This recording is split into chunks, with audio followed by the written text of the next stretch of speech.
System Critical 3 has launched for PSVR2, and I gotta say, I really connected with this game.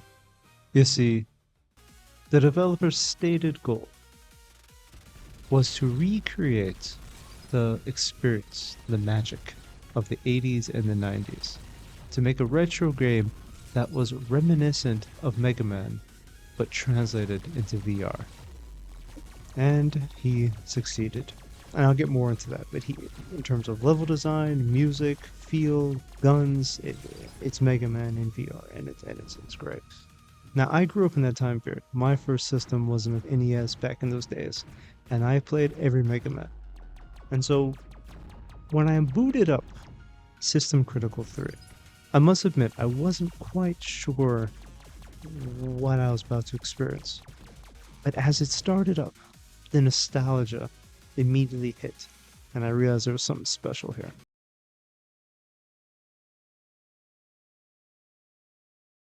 Now, this is an odd point, because a lot of things are called retro. We kind of toss that term around a lot.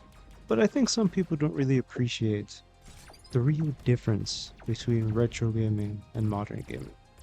Back in those days, the expectation was that any game you picked up would be damn near impossible to beat. This was just a given. That was just the nature of the time. You were given, sometimes some games even have passcodes to restart a level where you left off. So you had a game, you booted it up, and you had, say, 3 lives to beat the entire game. And there was no tutorial, there was no instructions, there was no idea of balance. The games were made specifically to kill you, which is obviously contrary to how we understand gaming to be now. Now everything is about balance, and about tutorials, and about easing players into the game and into the difficulty before it ramps up. Not in those days. It was an accomplishment back in those days to beat a game. And so when you hear of a developer making a retro game, that's usually the one aspect they get kind of off. Sometimes they get right, but most times that's the one thing they get wrong. Is that the sheer difficulty of games back in those days was no joke. So when it comes to System Critical 3, the developer has stated his goal of making the game as difficult as possible. And he has succeeded, mind you. There are moments in this game when you have to make jumps, platform under constant fire. There are moments when you jump around a corner only to be met by the enemy shooting you before you even land. Like, the game is not made to be fair. But if you understand the ethos of gaming back then, it fits perfectly.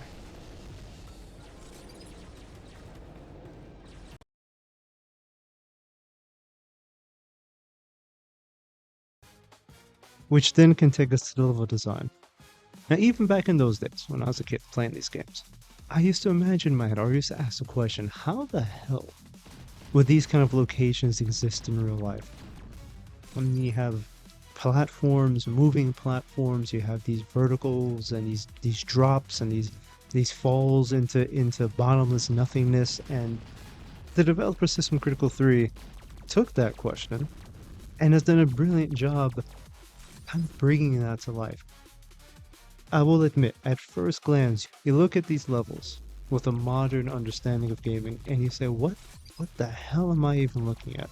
But he has succeeded. These levels play just like how I remember them, which is a testament to the developer. To take something so abstract and render it into a 3D space.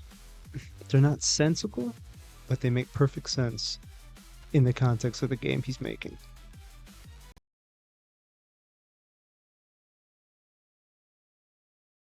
Which brings us to the issue of platforming. Because besides all the shooting and the enemies and all that kind of jazz, these kind of games are made or broken by their platforming. And System Critical 3 does a great job with it. I mean, you have your standard platforms that you jump across, you have your moving platforms that you jump across and have the time and everything, which is great and frustrating. But he will change it up, especially when you get to the later levels. I won't spoil too much, but there's a level, for instance, when you're like fighting in space, and The platforms are in complete darkness and are illuminated by like flashes of light, and you have to time your jumps in the dark with the flashes of light, or there are moments when you have to like use your slow motion to bypass obstacles it's really good. Like there's actually a bit of puzzle solving with the platforming in the game.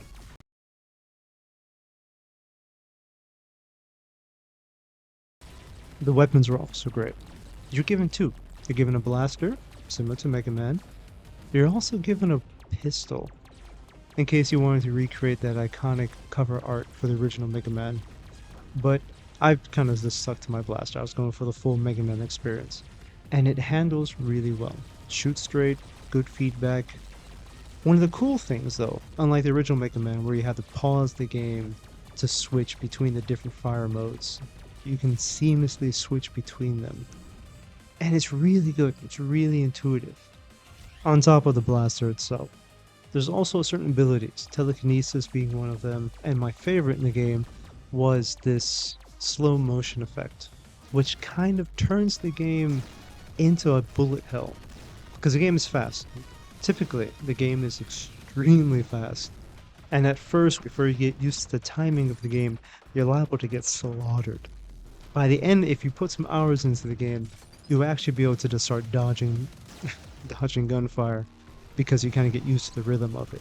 But there's a slowdown mode that when you activate it, it turns the game into a bullet hell of sorts. And the cacophony of that is pretty impressive.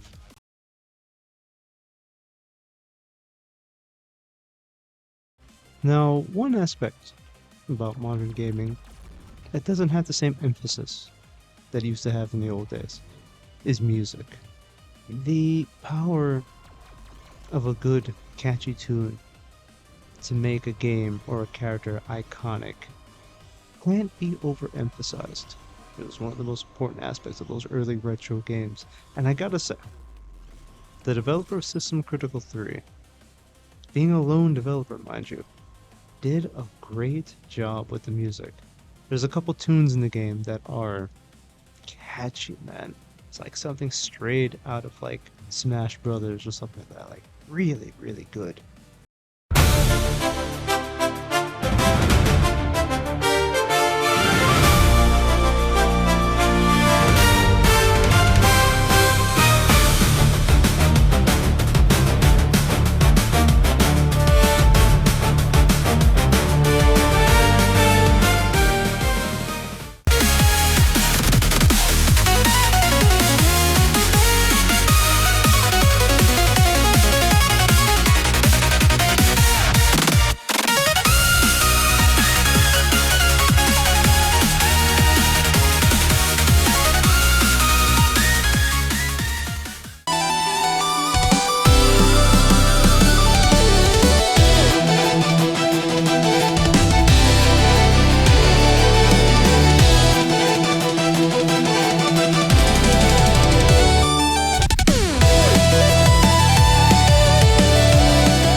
And one last thing I'll mention is the graphics. System Critical 1 and 2 were released on the Meta. Alright. System Critical 2 eventually ported over to the VR2. But they were both meta games, they're both quest games. The developer stated, I can't remember, like a year or so ago on X, that he was going to upgrade the game, upgrade the graphics of the game, and make it a PSVR2 exclusive, which he has. And I have to say that he has utilized the PS5's power. There are parts of the game that look good, and then others that look great. But there are some sections of this game that look fantastic. And all the levels take place in various environments, but they're all rendered really well. In one level, you're entering into a robotic city, like a futuristic, almost like a cyberpunk kind of locale. The next, you're in the frozen tundra, and all the effects look good. The rain falling, the lightning flashing, and especially when you add in combat to all that, and the slow motion effect. And you have 1,000,001 particles going off, and explosions and gunfire going back and forth, and it's this chaotic mess, but it looks so cool. And speaking of that, even the performance was great. I beat the entire game, and I can say that I never had a frame rate drop, never had the game crash. Like, my experience from beginning to end was flawless.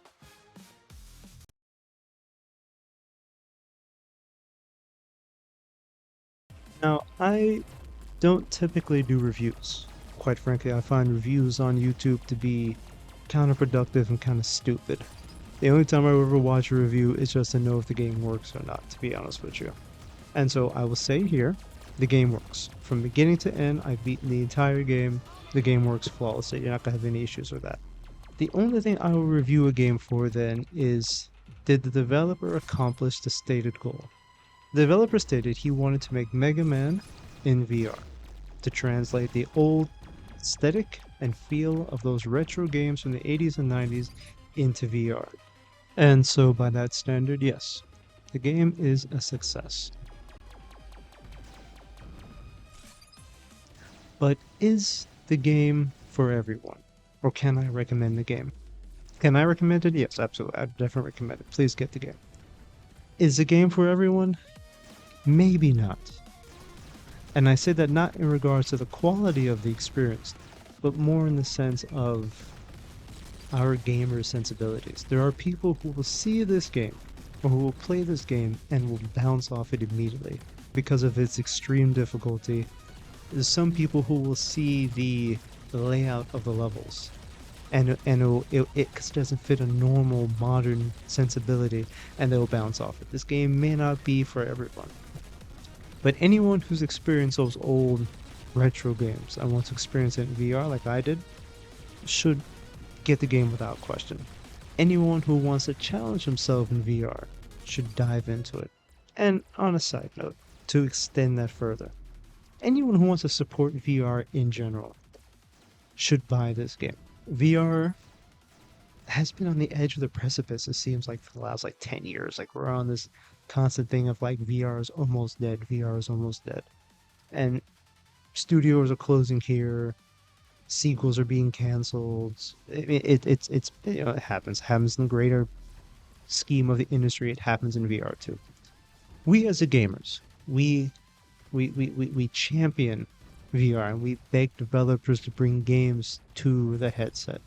But then when people do bring games to the headset, we're first to point out every flaw with it, or try to tear it down, or try to do. I'll get into notes, but all that to say that it is passion that's going to keep VR going, more than budgets, more than us begging AAA developers to bring in. Passion alone will keep VR striving and keep VR growing.